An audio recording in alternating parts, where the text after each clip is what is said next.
एक बार फिर आप सभी व्यूअर को मेरा नमस्कार, आदाब एवं सत श्री अकाल। मैं डॉक्टर विजय वर्मा आज अपने सभी पशुपालक भाइयों के लिए एक और रोचक जानकारी के साथ आपके सामने हाजिर हो रहे हैं। आज की जो जानकारी है वो लंपी स्किन डिजीज़ से रिलेटेड है। आज हमने जो वीडियो इसमें बनाया है, इसमें कोशिश ये किया है कि जो हमारे पशुपालक भाई हैं या इससे रिलेटेड जो भी लोग हैं वो लंपी स्किन डिजीज़ के बारे में जो अलग अलग प्रश्न उनके दिमाग में होता है उसके जवाब क्या हैं उसको मैंने संकलित करने की कोशिश किया है। और ज़्यादातर प्लेटफॉर्म पे, ज़्यादातर जगहों पे जो हमारे पशुपालक भाई होते हैं इसी प्रश्नों को बार बार पूछते हैं, या जिनके दिमाग में कुछ प्रश्न होते हैं वो यही प्रश्न जा कर के अलग अलग प्लेटफॉर्म से उसका जवाब जानने की कोशिश करते हैं, चाहे वो गूगल से हो या कोई यूट्यूब से हो या किसी अनदर प्लेटफॉर्म से। तो पहला प्रश्न जो हमारे पशुपालक भाई के दिमाग में होता है वो ये होता है कि लंपी स्किन डिजीज़ एक्चुअली में होता क्या है। तो मैं अपना बताना चाहूँगा कि लंपी स्किन डिजीज़ बेसिकली गायों और भैंसों में होने वाली एक ऐसी बीमारी होती है जो वायरस की वजह से होता है और ये हाईली कंटेजियस होता है। मतलब ये बीमार पशु से स्वस्थ पशु में बहुत तेज़ी से फैलता है। दूसरा जो प्रश्न हमारे पशुपालक भाई के दिमाग में होता है कि जो थोड़ा सा पढ़े लिखे होते हैं तो थोड़ा सा और जानने की कोशिश करते हैं कि लंपी स्किन डिजीज़ होता किससे है। तो मैं अपने उन पशुपालक भाइयों को बताना चाहूँगा कि पॉक्स ब्रीडी फैमिली का एक जीनस होता है कैप्री पॉक्स वायरस और उसका एक मेंबर्स होता है लंपी स्किन डिजीज वायरस। तो बेसिकली जो एलएसडी होता है लंपी स्किन डिजीज वायरस से होता है। तीसरा प्रश्न बहुत महत्वपूर्ण होता है जिसको हमारे सभी पशुपालक भाई जानना चाहते हैं कि एक्चुअली में जो लंपी स्किन डिजीज होता है जिसको हम शॉर्ट में एलएसडी कहते हैं उसके लक्षण क्या क्या होते हैं, कैसे हम पहचानेंगे। तो मैं बताना चाहूँगा कि जो पहला लक्षण आपको मिलेगा, कोई श्योर नहीं होता है कि पहला लक्षण आपको क्या मिलेगा, लेकिन ज़्यादातर लक्षण इसी में से मिलेंगे। और जितने लक्षण मैं आपको बता रहा हूँ ये कोई ज़रूरी नहीं कि 100% लक्षण वही होंगे। हो सकता है कि इसमें से अगर मैं 10 लक्षण बताता हूँ तो हो सकता है 4 मिले, 5 मिले, लेकिन आपको इसी में से मिलेगा। तो पहला आपको जो मिलेगा उसके चाहे अगला पैर हो या पिछला पैर हो उसमें सूजन मिलेगा। दूसरा उसमें बुखार तेज मिलेगा। तीसरा पूरे शरीर में आप देखेंगे छोटे छोटे गांठें निकल के आ जाएंगी और इनका जो साइज होगा वो 50 mm से भी ज़्यादा डायमीटर का होता है। अगर इन गांठों का थोड़ा सा एरिया वाइज आप देखेंगे तो ज़्यादातर केस में उनके गर्दन पे, उनके सिर पर, उनके पैर में, उनके जेनिटेलिया के आसपास ज़्यादा मात्रा में पाया जाता है। ऐसे एनिमल्स में आप देखेंगे वो चारा छोड़ देते हैं, आँखों से पानी बहुत ज़्यादा गिरने लगता है, मुंह से सलाइवेशन, मुंह से लार बहुत ज़्यादा गिरने लगता है और नाक से नेजल डिस्चार्ज बहुत ज़्यादा मात्रा में आने लगता है। ये सारे लक्षण होते हैं। बहुत सारे एनिमल्स में मैंने ऐसा देखा है कि इसमें से सिर्फ आपको क्या करेगा, 1-2 गांठ आपको मिलेगा स्किन पे, नहीं तो क्या होगा कि अगला पैर में सूजन होगा या तो पिछला पैर में सूजन होगा या तो दोनों पैर में सूजन होगा, वहीं से वो आगे नहीं बढ़ता है। और बहुत सारे एनिमल्स में हमने देखा है कि उसमें अगले या पिछले पैर में कोई सूजन नहीं है लेकिन उनकी स्किन पे टोटल पूरी गांठें छोटी छोटी एकदम डेवलप हो जाती हैं, या जो और फीवर्स और सलाइवेशंस इनके सिम्टम्स आपको मिलते हैं। चौथा क्वेश्चन जो हमारे पशुपालक भाई के दिमाग में होता है, क्या जिन पशु को एलएसडी हुआ है क्या उसमें दर्द होता है। तो मैं अपने सभी पशुपालक भाइयों को बताना चाहूँगा बिल्कुल दर्द होता है। ये जो छोटे छोटे सूजन हो जाते हैं जिसमें स्वेलिंग जो गांठ बन जाती है इसमें बहुत ज़्यादा पेन होता है, इसीलिए जो इसको गर्म पानी से सेकाई करते हैं तो एनिमल्स को बहुत आराम मिलता है। पांचवा प्रश्न जो हमारे पशुपालक भाइयों के दिमाग में होता है कि एक्चुअली में जो लंपी स्किन डिजीज होता है ये फैलता किससे है, मतलब इसको कौन फैलाता है। तो इसमें मैं अपने पशुपालक भाई को बताना चाहूँगा कि ज़्यादातर जो ब्लड सेकिंग इंसेक्ट होते हैं, मतलब जो खून चूसने वाले कीट होते हैं वो सबसे ज़्यादा रिस्पॉन्सिबल होते हैं, जिसमें हमारी कुछ फ्लाइज आती हैं, मॉस्किटो आ जाते हैं, मच्छर होते हैं, कुछ टिक्स होते हैं। और कई बार क्या होता है कि जब हम एक इन्फेक्टेड एनिमल्स को एक जगह से दूसरी जगह उनका मूवमेंट कराते हैं, उनको ले जाते हैं, तो उसकी वजह से भी उनका ट्रांसमिशन हो जाता है। दूसरा, अगर कंटामिनेटेड फीड हम यूज करते हैं तो कंटामिनेटेड फीड से भी फैलता है, या कोई कंटामिनेटेड इक्विपमेंट है, कोई चाहे बाल्टी हो, मग हो, जिसको हम एक बीमार पशु में यूज किए हैं, अगर उसको हम स्वस्थ पशु में यूज करेंगे तो बिल्कुल उससे भी फैलता है। या जो हमारा बीमार पशु को हैंडल कर रहा है, अगर वो स्वस्थ पशु में जाकर के हैंडल करने लगेगा तो उससे भी फैल जाता है। तो ये बहुत सारे कारणों से, बहुत सारे माध्यम से ये बीमार पशु से स्वस्थ पशु में फैलता है। छठा क्वेश्चन जो हमारे पशुपालक भाई के दिमाग में ये होता है कि जो अगर किसी एनिमल्स में सपोज़ लंपी स्किन डिजीज़ हो गया तो कितने दिन तक वो वायरस उनके शरीर में रहेगा। तो मैं अपने पशुपालक भाइयों को बताना चाहूँगा कि जो उनके नोड्यूल्स, जो उनकी गांठें बन जाती हैं, उसमें लगभग ये 35 दिन तक रहता है। और कोई एनिमल्स अगर मर गया है, उसकी मृत्यु हो गई है इसी बीमारी से या किसी और कारण से, अगर उसमें इन्फेक्शंस है, तो उस मरे हुए एनिमल्स में भी ये अगर वो हवा से सूख गया है तब भी वो 18 दिन तक जिंदा रहता है वो वायरस। और एक चीज़ और मैं बताना चाहूँगा कि अगर कोई एनिमल्स इन्फेक्शंस हुआ और वो सही हो गया, तब भी उसके जो ब्लड होता है उसमें ये 21 दिन तक सर्वाइव करता है, उसके बाद ये मरता है। मतलब ये बहुत ही रेजिस्टेंस वायरस होता है, ये जल्दी से मरता नहीं है। सातवां क्वेश्चन जो हमारे पशुपालक भाई के दिमाग में रहता है वो ये रहता है कि अगर किसी गाय को सपोज लंपी स्किन डिजीज हो गया है, क्या हम उसका दूध पी सकते हैं, खा सकते हैं, या प्रयोग में ला सकते हैं कि नहीं ला सकते हैं, जिसको सबसे ज़्यादा हमारे पशुपालक भाई इस प्रश्न को जानने की उत्सुकता रहती है। तो मैं अपने सभी पशुपालक भाइयों को, सभी व्यूअर को बताना चाहूँगा कि IBRI जो हमारे यहाँ की बहुत उच्चदायी संस्था है वेटनरी सेक्टर्स में, उसके अनुसार जो लंपी स्किन डिजीज़ है ये नॉन जूनोटिक डिजीज़ है। मतलब ये ऐसी बीमारी है कि जो एनिमल्स से मनुष्यों में नहीं फैलता है। जब एनिमल्स से मनुष्यों में बीमारी नहीं फैलता है तो बिल्कुल उस एनिमल्स का जो बीमार पशु है उसका दूध को बढ़िया से बॉयल कर लीजिए, और बॉयल करने के बाद आराम से उसको यूज में ला सकते हैं, कोई प्रॉब्लम्स नहीं है। लंपी स्किन डिजीज़ का कोई भी अभी तक रिकॉर्ड नहीं है कि जो एनिमल्स से ह्यूमंस में उसका ट्रांसमिशंस हुआ हो और वो बीमारी पैदा किया हो।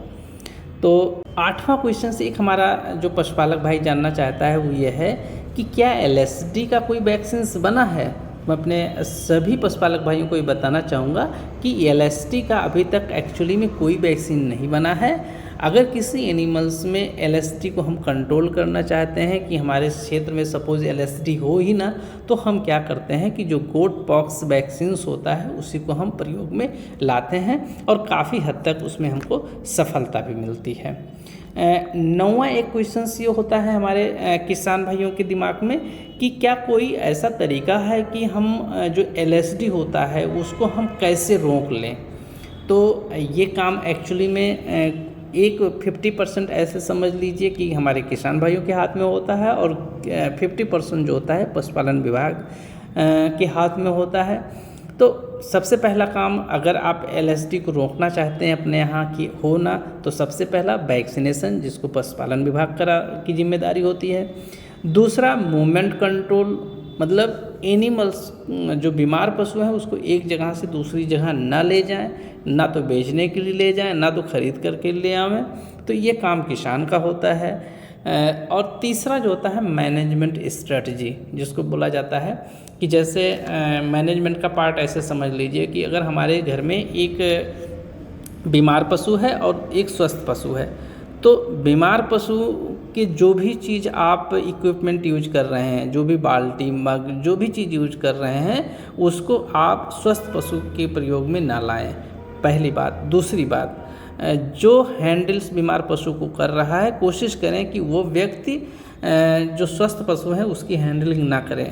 अब मान लो कि वो पॉसिबिलिटी नहीं है कि क्योंकि गांव में किसानों के पास इतने सारे लोग नहीं रहते हैं, तो अपने शरीर की प्रॉपर साफ सफाई रख करके तभी जा कर के स्वस्थ पशु में की एक्टिविटी में आप इन्वॉल्व हों। एक 10वां प्रश्न जो हमारे सभी व्यूअर और सभी पशुपालक भाइयों के दिमाग में होता है कि अगर हमारे पशु को लंपी स्किन डिजीज एक्चुअली में हो गया तो उसका ट्रीटमेंट क्या है।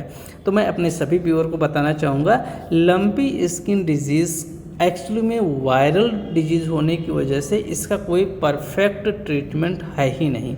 मतलब अभी तक इसका कोई ऐसी दवा नहीं बनी है कि जो इस वायरस को किल कर दे।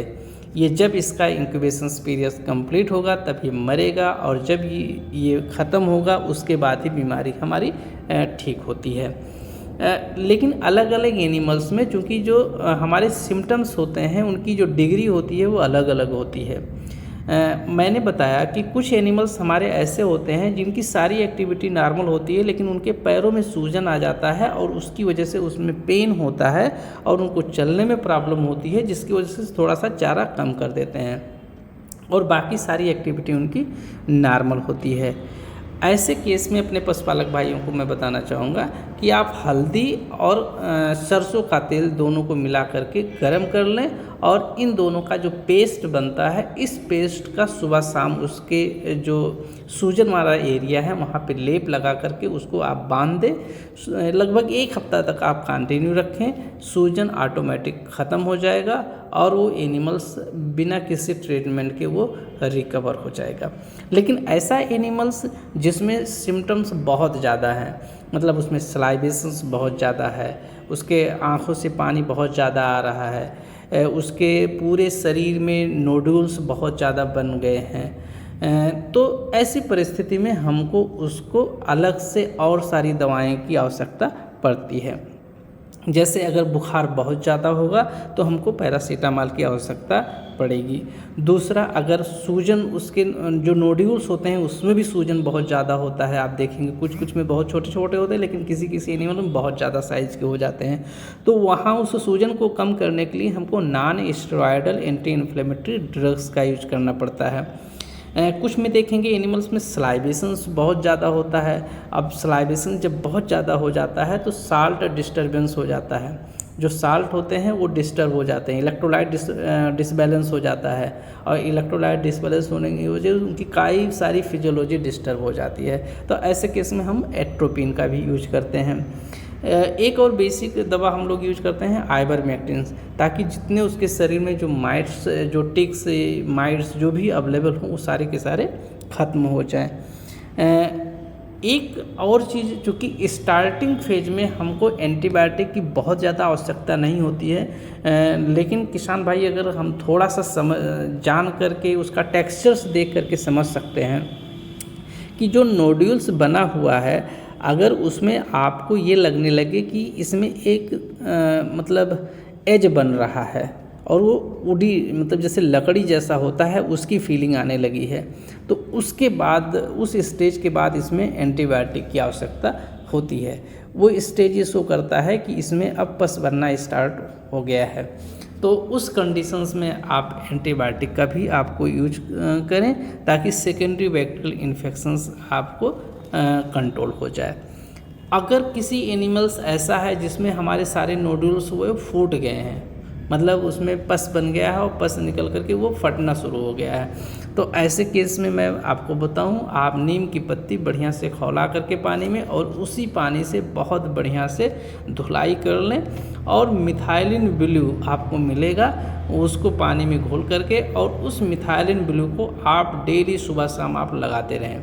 मतलब नीम की पत्ती का पानी जो आपने बॉयल किया है, इस पानी से बढ़िया डेली आप धुलाई करें और सुबह शाम मिथाइलिन ब्लू आप उस पर लगाते रहें, ऑटोमेटिक आपका एनिमल्स सही हो जाएगा।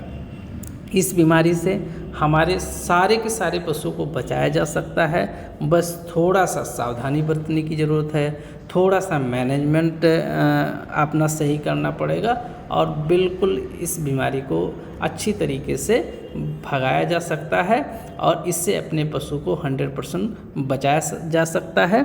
आगे की वीडियो में मैं आपको जो हमारा किसान है जिसके मैंने 2 पशु को ठीक किया था उसका ओपिनियन आपको दिखाऊंगा। कब से वो शुरू किया खाए का? गैया हाँ हाँ ये लागत है तब से उठाई से कोई रहा। अच्छा, वो ज़्यादा दिन तक ना परेशान भय, ज़्यादा परेशानी यही वाले। ये हमका लागत कई हफ्ता तक ना खाई हुई, एक आध हफ्ता तक ना सुपर हो गया हलो डॉक्टर साहब, बस वो किसान भर चाटत रही। हाँ हाँ हां बस। अच्छा, दनवा एकाएक निकला रहा है कि दनवा जैसे अगर पर किलनी? हाँ तो हम कह रहे हैं तब कहीं कटी है किलनिए लागत है तो अंदर रसदा ना हो जाता है। हाँ हाँ तो वो जान करेगा तब छोटका बड़का बेटा दुहा आ गया। तब देखे तो कहा थी हम कल कुछ दाना हम कर किलनी दवाई ना डालत हो बड़ की लागत तो दनवा बुझाता है। और हम सुने नहीं रहे कि मरीज चला है नहीं का बता रहा। तब कुल टुआ लागा तो कहा था इसे रोग चला है और ये रोगवे हुआ है तो वो तोरे लगा फुटिए बेटी से। अच्छा अच्छा, तो उनसे कही तमन कहे कि दुर्बुत्तिया जैसे आदमी कही जाता वैसे हुआ था। बगैर मेरे संजय को नहीं विश्वास पर कि हुआ है। तो कहा पढ़ के डॉक्टर के देखा तब हुई तो कहा गोली ले खिला दी टुका दी तब दौड़ लगा चतिया 2 खुराक गोली ला खिया दी। हाँ अच्छा अच्छा, तो वो कहे रहा नहीं हम ध्यान नहीं करे हुए किस रोग चला है। अभी पहले कुछ दिया खा गया तो अब डजन मोबाइल में दिया खा था। नहीं, इसका हमने एक वीडियो भी बना करके भेजा हुआ हाँ, था। तो कहा था मोबाइल में मेरे देखा जाता है। अरे बहुत झेल इस बच्चिया, बहुत झेल गई। अरे तो इसको बहुत तेज हुआ भी था, बहुत भरा डॉक्टर साहब। इसको बहुत ज्यादा हुआ था जबकि इसके कंपैरिजन में इसको बहुत कम था। हाँ, शुरुआत भरा। ये हमका लागत है शायद एक ही दिन चारा बंद की थी बस, 1 या 2 दिन। हाँ जैसे वो करे एक दाना गोड़वा सुजनवा से मालूम पड़ा। हाँ संजय कहा कि अम्मा गोड़वे से हुमसत है।